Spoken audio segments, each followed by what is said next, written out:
Ugh, I haven't talked to a camera in so long. I have been in a good place lately, honestly.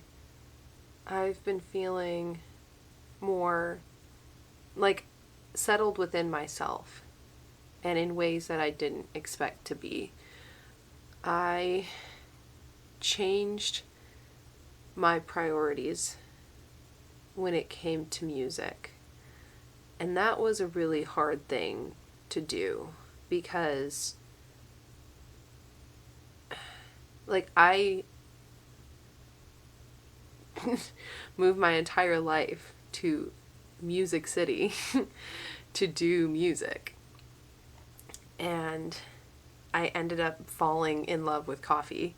And it was kind of perfectly described today because a customer came up and they're like, "You have the best job because people just are so excited to see you all the time." I was like, you know what?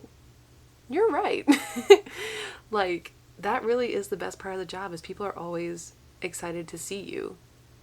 A barista is most people's favorite person. With music it was coming from a place of insecurity for so long. It was coming from a place of needing attention, and I've wanted to redefine my why for music, and that's why I feel like I've had a lot of false starts within my career where I'm like, oh, I feel so close. If I could just do that extra 25% of marketing or that extra, post on social media or whatever,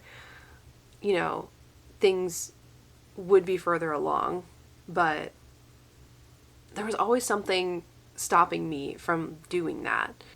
Kind of a tangent here is a guilty pleasure of mine is going on YouTube and reading celebrity drama. It's definitely not good for my brain, but when you're thinking about other people's problems, it's kind of easier to process your own. At least that's kind of my thinking behind it. And so, I follow some musicians and kind of their public persona that they've put together. And, as time has moved on, I've realized, wow, I really don't want to be processing all this in a public forum like this. I really enjoy actually being a nobody and having a regular job and having a normal life and not striving to be anything more than what I am right now. That just takes a huge weight off my shoulders.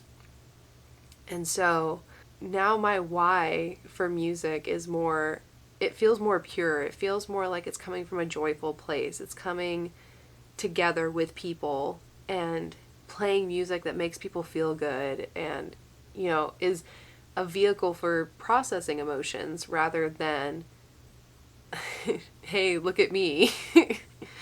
I'm doing this thing. Isn't it cool? And getting kind of all this praise that isn't going to fix my problems. And the music I'm working on right now feels really good. It feels like, oh wow, I'm actually doing the work rather than trying to put on a persona to protect myself. Because it's I don't feel like I need to protect myself anymore because I'm getting to a really honest place with myself where even if people are being mean or nasty or have these assumptions about me, it's well, I know who I am. I've done the work to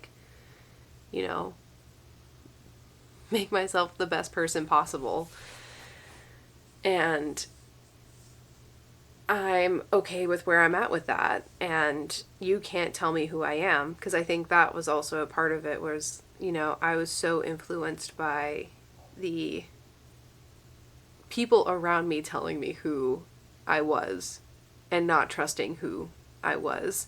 I think that's just part of being in your 20s is you don't really know who you are, and so you're adopting all these other like flavors of people and calling it your own. And it takes a while to like solidify into you as like who you truly are through and through. If anybody does see this, I guess know that it's okay to take your time with things, because there's a reason why it's taking time. It's marinating. The longer it marinates, the tastier it's gonna be. There's no rush. There's absolutely no rush. Just do the work you can right now that'll make you the best you can be. And sometimes that means not doing your art for a while. Sometimes that means doing something else. Because usually when you're able to disengage, as Rick Rubin says, sometimes the best way to engage is to disengage. I literally like opened up his book and that was like the first thing I saw. I was like, whoa. Mm-hmm. Yep, that's right. That is right. Yeah. I guess that's it for now. Bye-bye. Bye-bye. Bye-bye.